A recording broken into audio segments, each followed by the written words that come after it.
नमस्कार दोस्तों, आपका स्वागत है हमारे YouTube चैनल स्लीपिंग टाइम में।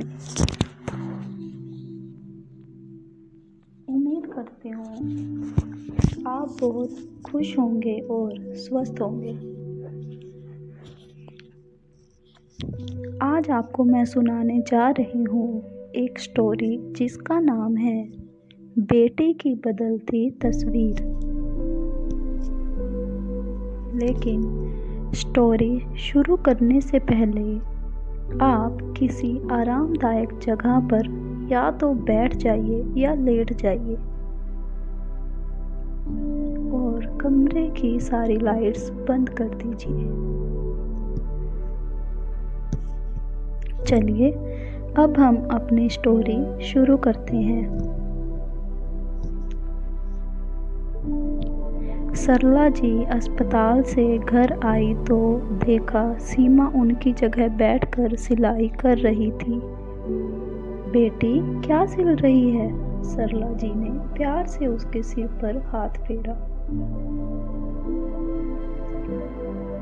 वो मम्मी, कमला जी आई थी, कह रही थी कि उन्हें शादी में जाना है, ये ब्लाउज अर्जेंट सिलने हैं।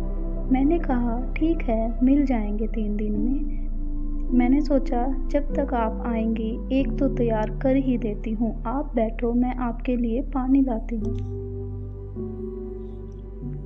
सरला जी पास पड़ी एक खाट पर बैठ गई। वो सोच रही थी कि क्या हो गया इस बेटी को जो कभी घर के किसी काम को हाथ नहीं लगाती थी। रोज अपने पापा से पैसे लेकर जाती, कभी वापस नहीं करती। पिज्ज़ा, कोल्ड ड्रिंक, पार्टियाँ, यही उसकी ज़िंदगी थी। आज एक एक पैसे के लिए काम कर रही है। तभी सीमा पानी ले आई। मम्मी, पापा अब कैसे हैं? डॉक्टर ने कुछ बताया या नहीं? बेटी, डॉक्टर तो बस एक ही बात कह रहे हैं कि वे कोमा में हैं। पता नहीं कब तक होश आएगा। भगवान जाने क्या आगे क्या होगा। काश उस दिन उनका एक्सीडेंट ना हुआ होता। एक एक्सीडेंट ने हमारी सारी खुशियां छीन ली है। इस 1 साल में सारे रिश्तेदारों ने मुंह मोड़ लिया, सारे पैसे खत्म हो गए। अब क्या होगा? यह सुनकर सीमा के चेहरे पर एक उदासी सी छा गई।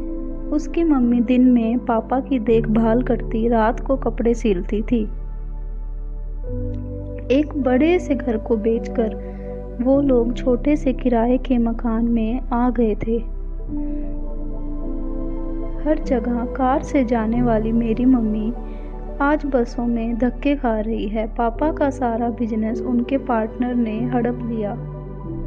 उन्हें पता है आज नहीं तो कल वे नहीं रहेंगे। इधर रिश्तेदार इस डर से नहीं आते कि कहीं हमसे पैसा न मांग ले। कुछ देर सब सोचने के बाद उसने अपने आप को संभाला और मम्मी से बोली, मम्मी तुम चिंता मत करो, पापा ठीक होकर आएंगे तो सब ठीक कर देंगे, सब पहले जैसा हो जाएगा। और हाँ, एक बात आपको बताना भूल गई, यही पास ही में मुझे 2 बच्चे मिले हैं ट्यूशन के लिए। कल से दोपहर को उन्हें पढ़ा दिया करूँगी।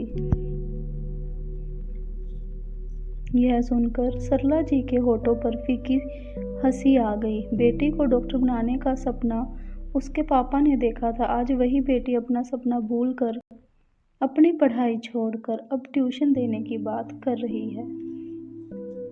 जिंदगी में कब किसे क्या देखना पड़ जाए किसी को नहीं पता होता। अगले दिन सरला जी अस्पताल पहुंची तो पता लगा रात को उनके पति ने दम तोड़ दिया है। जो एक आखिरी उम्मीद थी वह भी चली गई। फिर शुरू हुआ वही 13 दिन का मेला। रिश्तेदार सगे बनकर आ गए। घर मेहमानों से भर गया, लेकिन सरला जी की आंखें अब सूख चुकी थी। उन्हें सबसे नफरत थी, क्योंकि उन्हें पता था 13 दिन बाद वे नज़र भी नहीं आएंगे।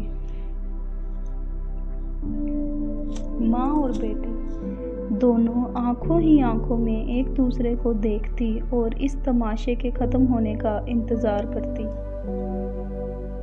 13 दिन बाद सरला जी ने नए सिरे से ज़िंदगी जीने का फ़ैसला किया। उस बड़े से शहर को छोड़कर वो गांव लौट आए। पति की निशानी के रूप में यही एक गांव का मकान था, वहीं कुछ ज़मीन थी। सरला जी ने खेती शुरू की। दोनों माँ बेटी ने मेहनत करके अच्छी फसल पैदा की। कुछ दिन बाद जब पैसे आने लगे तो उन्होंने खेत पर मजदूर रख दिए। सरला अब गांव के बच्चों को पढ़ाती थी। कम खर्च में सुकून की जिंदगी बीत रही थी। सरला जी को एक तसल्ली और थी, गांव में ही कोई लड़का देखकर कम खर्च में सीमा की शादी हो जाएगी, क्योंकि यहाँ शहरों की तरह दिखावा नहीं है। उम्मीद करती हूँ आपको ये स्टोरी पसंद आई होगी। तो चलिए ठीक है, मिलते हैं अगली स्टोरी में। आपका बहुत बहुत धन्यवाद मेरी ये स्टोरी सुनने के लिए। Okay, bye bye.